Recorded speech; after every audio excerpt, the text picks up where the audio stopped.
It looks like the offense is having a little bit of trouble getting on track today. Would you put that more on the defense or just kind of mid-camp adjustments? Yeah, I think it's a little bit of both. You know, we all know what everybody's doing now, and so it's working on technique and getting after the quarterback for us in our room and as a defensive front, and then staying attached to guys in the secondary. So I think it's a little bit of both. I think we're out there competing. There's a lot of positions that are still up for grabs.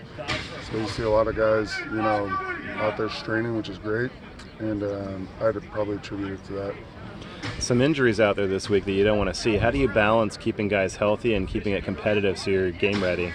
Yeah, I think it's playing football. Like, you got to play football at a professional level where you stay up no matter what. And that's where we're at. It's just teaching them, helping them develop and understand how to play football, full speed, full contact, and stay on your feet. How did you hear about the lockdown yesterday, and what was your reaction to it? Yeah, Coach brought us up, and for me personally, I was at the University of Virginia when everything went down there, so we were out at practice. The AD came up, Coach Bronco Mendenhall brought us all up, and that was by far, it was probably 10, 100, however many times you want to put it against, what happened yesterday. Sadly, someone lost their life that day. But we heard about it, lockdown, and then we came out and practiced. So thankfully, nothing more happened. But yeah, for me personally, it just was kind of thinking along those lines of how big, the incident was or, had happened. But thankfully, it wasn't like what had happened. And how did the coaches get together and say, we'll try it again at 3, or how did that go? Yeah, we just followed the lead of Coach Wilcox. So he sent out a text and got everybody together, and then came up with a game plan and got out here and practiced. You got a couple of new edge guys in Tunkara and Fall coming in this fall. What have you seen out of them so far? Sheck is very physical.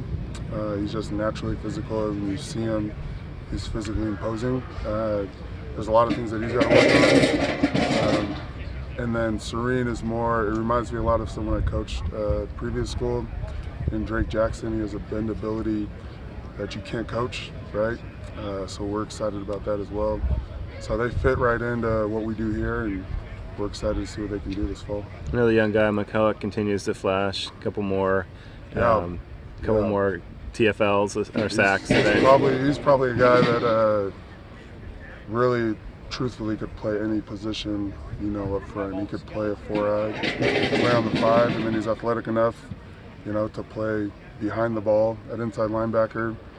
Against Oregon State, they tried to test them and, kicked that onside kick and picked it up and waited for the bounce like a baseball player and grabbed it out of the air and ran, So he's got ball skills, that you can't coach, and he's got a knack for finding the ball and understanding leverage and playing with power. What exactly is bendability?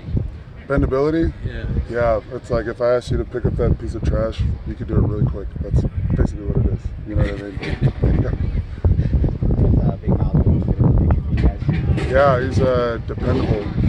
He's a guy that's been here a long time, that's been in our defense for a long time.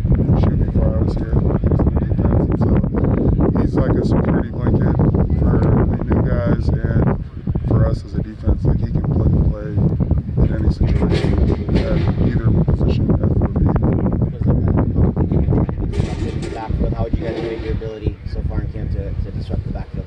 Yeah, I'd probably give that to Coach Blash, let him tell you how we're doing. But I think we're all taking strides, and that's the biggest thing. We have Xavier Carlton, who has physical tools that you can't teach. He's 6'7", long and nasty. You have Reese, who kind of played his first full season last year and was able to get to the quarterback end of the season against UCLA with 3 sacks and forced fumbles.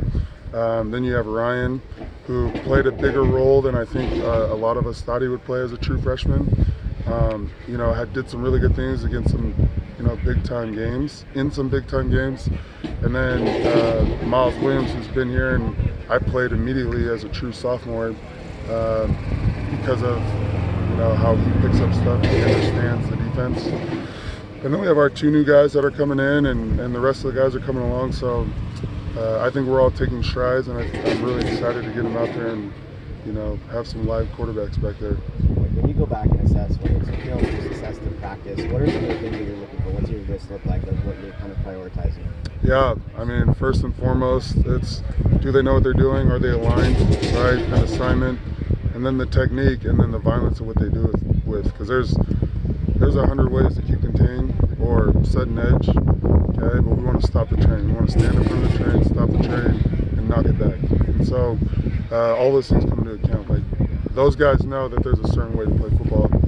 There's a way in our room where we want to play physical and violent, and they understand it and they can see it, and that's, you know, what I think about of how I want them to play and what they're graded on. So their alignment, assignment, technique, and then how violent they play.